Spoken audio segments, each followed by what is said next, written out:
O ito yung kay Trillanes na muna. A number 9 ng listahan po. Ayan. Ay, Mayroong pumasok ito ba yun? to May 2007. Same. Kenya, Hindi, ito yun. No, same yan. Nasaan ba yun? Sandali lang. Ito yata eh.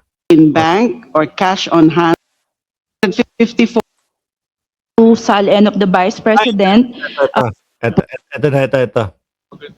yung tungkol po doon sa wala na pong naipakita o wala na pong na-declare or report na cash in bank or cash on hand from 2019 to 2024. Pero nung mga una ay meron mga rini-report na mga cash on hand. Sabi ni Ma'am Elena Garcia, binabanatan si Greco Bellica, no? Attention, DDS Greco Bellica, ano masasabi mong hindi corrupt ang mga Duterte mula sa ama hanggang sa tatlong? Sinabi ba yan niya, si Greco Bellica, na si Boy Sulat kay President Trump daw? Or cash in bank. So, maliho atang matrix yung nakalagay dyan. Yung dapat po makita natin, yung matrix na pinapakita na wala na nga ng mga report na cash on hand from 2019. Yes, it's there ho pala. So from 2019 to 2024, wala na pong cash on hand or cash in bank.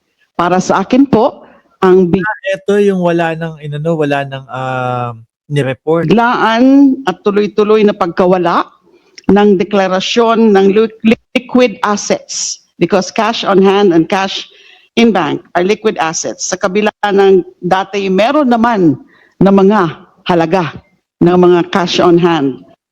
Baka kasi Duterte na ang nakaupo niyan, kaya hindi na kailangan. Cash in bank ay nagdudulot ng pagdududa sa kawastuhan at kabuuan ng subsequent SALNs ni VP Sara. Second point of observation, Madam Chair, tungkol naman po sa liabilities. Ayan. Nakita rin po natin na as to liabilities, VP Sara declared 6,954,454 in 2016. Nandyan ho ba yan? Yung liabilities, 2016, 6,954,454. At sa 2017 naman, liabilities of 6,313,188 in 2017 and 6,119,113 in 2018. At sa 2019 naman po ay 3,460,790 and 2,490,105.90 in 2020. Kapansin-pansin po na mula 2021, tanging ang kanyang asawa na si Meneses Carpio. Nagre-reflect ho ba yan dyan?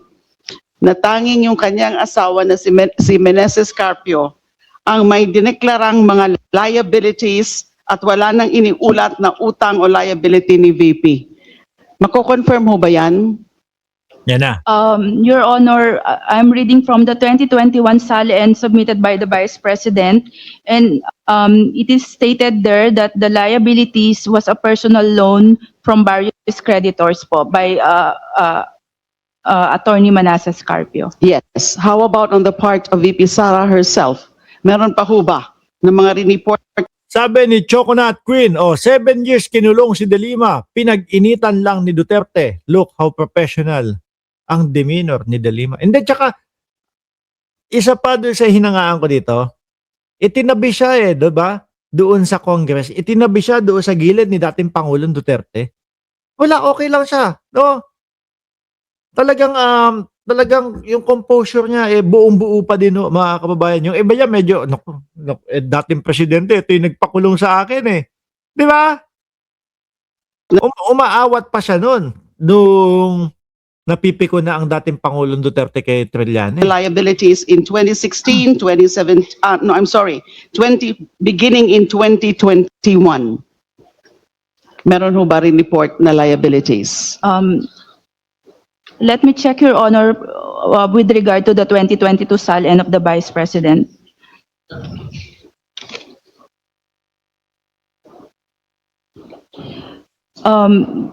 Based on the submitted 2022 SALN of the Vice President, the liabilities stated or declared therein was a personal loan Loan.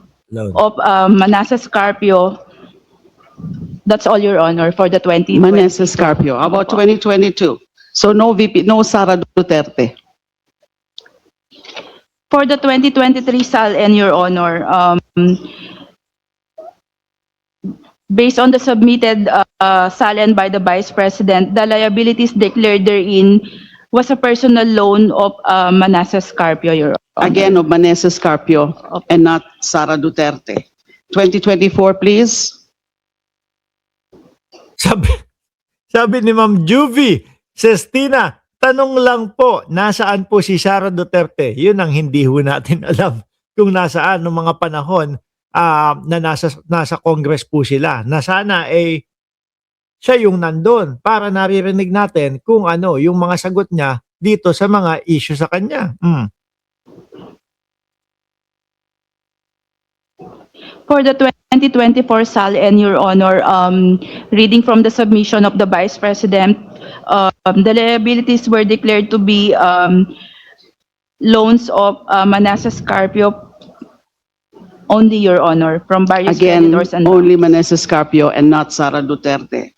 Observation with respect to this, for the record, Madam Chair, ang ganitong biglang pagbabago sa paraan ng pag-uulat ng liabilities ay lubhang kahinahinala at nararapat siya sa atin, as it may indicate reclassification. Louder, Honorable De Lima, please.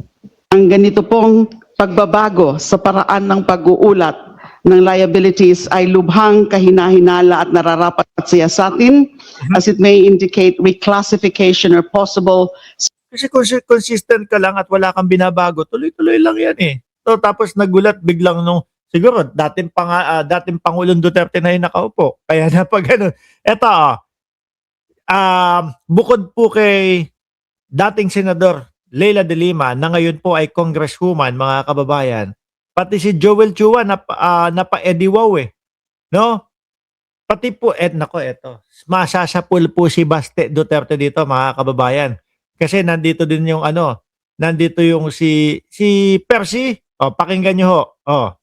Kasi pabalik-balik po tayo dun sa arithmetic nung pag-subtract ng inflow dun po sa outflow. So for the record po, Madam Chair, kung isusubtract more or less yung inflow na 4.425 billion at yung outflow na 1.554 billion para po doon sa mag-asawa, ang lalabas pong total dyan ay 2.871 billion.